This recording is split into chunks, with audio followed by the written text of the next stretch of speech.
There's a stillness that settles in after you lose them, isn't there? The person who knew your coffee order by heart, who laughed at your terrible jokes, who held your hand through every storm. One day, they're here, planning that next trip, arguing over the remote, and then they're not. If you've lost your spouse or partner after 60, you know what I mean. This video isn't about quick fixes or pretending it doesn't hurt. It's about what happens when the love of your life is gone, and you're left wondering if happiness is still out there for you. I lost my husband, Ray, 4 years ago, and I've stumbled through that question myself. Stay with me. I'm going to share what I've learned, what's helped, and how I've found a way to smile again. It's a long road, and I've got a lot to tell you. Stories, tears, and a little hope too. Maybe it'll help you find your way. Let's walk through this together. Ray and I met at a diner in '78. He spilled ketchup on my skirt, apologized a dozen times, and somehow convinced me to give him my number. I still remember that grin. Crooked, a little shy, the kind that made you forgive him instantly. We built 42 years together. 2 kids, a rickety old house with a leaky roof, a million memories stitched into every corner. Then, cancer took him, fast. 6 months from diagnosis to goodbye. I can still see him in that hospital bed, squeezing my hand, telling me, "You're tougher than you think, Ellie." The first night alone, I sat on this swing, our swing, and stared at the stars, thinking, how do I do this without you? If you're watching, maybe you've had that moment too. That hollow feeling when their side of the bed stays cold. Or you catch yourself setting 2 plates instead of 1. Though it's brutal. I'd wake up, shuffle to the kitchen, and stand there, lost, because Ray wasn't hollering for his eggs over easy. But here's what I want you to know. That pain, it's proof of how much you loved them, and it's also the start of something else. A slow, messy journey toward healing. Let me tell you how it unfolded for me. The quiet hit me hardest. Ray was a talker, always humming some off-key tune, telling stories about his fishing trips, filling the house with noise. Without him, every room echoed. I'd wander into the kitchen, expecting him to pop in with, "What's for dinner, hun?" But it was just me and the clock ticking, loud as a drum. For weeks, I left his boots by the door, scuffed and muddy from his last walk. His fishing hat hung on the peg, faded from years in the sun. I'd touch it sometimes, just to feel him there. Maybe you've got something like that.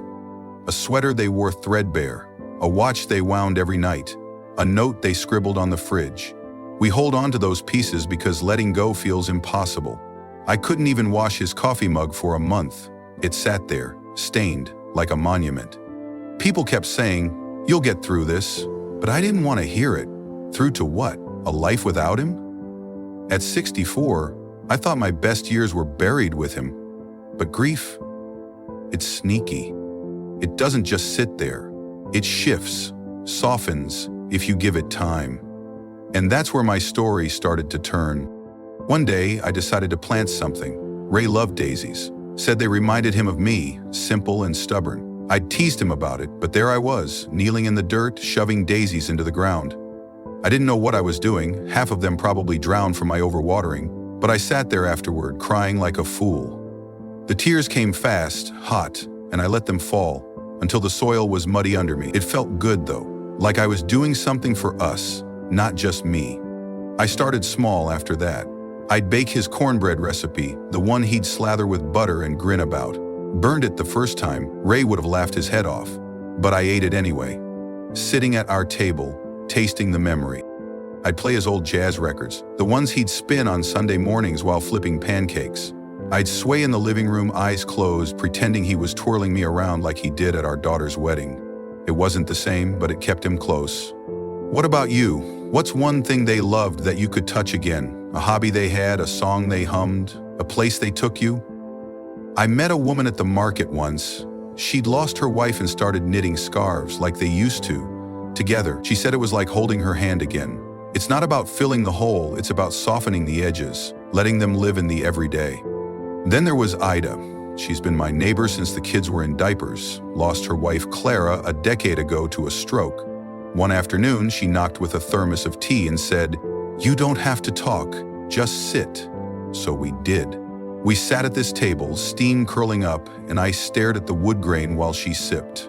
That silence with her was louder than all the "I'm sorries" I'd heard at the funeral. Eventually, I started talking about Ray. about the dumb fights we'd had over who left the cap off the toothpaste, about how I missed his snoring of all things. Ida nodded, laughed, told me how Clara used to steal the blankets every night.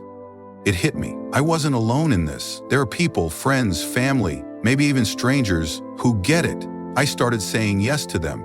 My son Jake came by one Saturday with his toolbox, insisting we fix the porch step Ray always tripped over. We hammered and swore and ended up laughing over iced tea. My daughter Lisa dragged me to a flea market and we haggled over a chipped lamp Ray would have loved. I met a widow there, Ruth, who'd lost her husband to dementia. She told me how she'd started walking his old paper route every morning, just to feel him beside her. Those moments didn't erase the hurt, but they stitched me back together, thread by thread. Who's your Ida? That friend who calls? That kid who checks in? That neighbor who waves? Reach out, even if your voice shakes, let them in. They're waiting. Here's where it gets surprising. About a year in, Lisa hauled me to a potluck at the community center. I didn't want to go. Kept thinking, I'm 64, widowed, what's the point? But I stayed, ate too much pecan pie and ended up laughing with a guy named Bill about how bad we both are at bingo. He'd lost his wife too and we swapped stories. His Mary burned every roast. Ray once set the grill on fire. It wasn't romance, it was just light. I hadn't felt that in forever. After that I tried more. Joined a knitting circle, tangled every yarn, but the ladies cheered me on. Took the grandkids to the lake Ray loved, watched them splash while I dipped my toes in. I even went to a dance night once, stepped on every foot in the room, but I laughed until my sides hurt. I wasn't replacing Ray, I was building something new beside him. I met a man at that dance, George, who'd lost his partner of 30 years. He told me he'd started growing tomatoes again, like they used to, and it saved him. Happiness after loss isn't what it was. It's quieter, softer. Less fireworks, more candlelight, but it's there, waiting in the cracks if you let it in. Okay, we're about halfway, and I hope you're feeling a little less alone, so please make sure to hit that subscribe. I'm here every week with stories and tips for us folks over 60 figuring out life's next chapter. Hit that button, join the family, let's keep going together. Last summer, I sat right here on this swing, watching the sky turn pink. Ray and I used to do that, sip lemonade, plan our next adventure, argue about whose turn it was to mow. That night I didn't cry, I just smiled, thinking about how he'd tease me for burning dinner again. I remembered the time we drove to the coast, got lost, and ended up eating fish and chips on a pier, laughing at the seagulls stealing fries. I realized something. Joy doesn't mean leaving him behind. It means carrying him into whatever comes next. For me, it's the grandkids' giggles when they raid my cookie jar, the daisies blooming every spring, a bad bingo night with Bill, where we lose every card but win at laughing. I've got a photo of Ray on the mantle, smiling, fishing pole in hand. And I talk to him sometimes. You'd love this mess, I'll say when the kids track mud in. For you, it might be different. A garden you tend, a dance you try, a memory that warms you like a quilt. I met a woman at knitting, Sally, who lost her husband to a heart attack. She started writing letters to him, not to send, just to keep him close. She said, it's like he's reading over her shoulder. You don't have to have it all figured out. Just take one step. Plant that flower, call that friend, sit in the sun. You've got a heart that's loved big, it's still beating. Let it lead you. Losing Ray was the hardest thing I've ever faced. Losing your person might be yours. I still have days where I trip over his boots and cry, or hear a jazz tune and stop cold. But here we are, still standing, still breathing. This journey, it's not about getting over them, it's about living with them in a new way, finding happiness in the pieces you've got left. If this resonated, tell me below. What's one thing you've done to feel them close? Maybe it's a recipe, a spot they loved, a story you tell. I read every comment and I'd love to hear your heart. Grab that guide in the description if you haven't, it's yours, and subscribe if you want more, because you're not alone in this. Not for a second. I'll see you next week. Until then, take care of that beautiful soul of yours. Bye for now.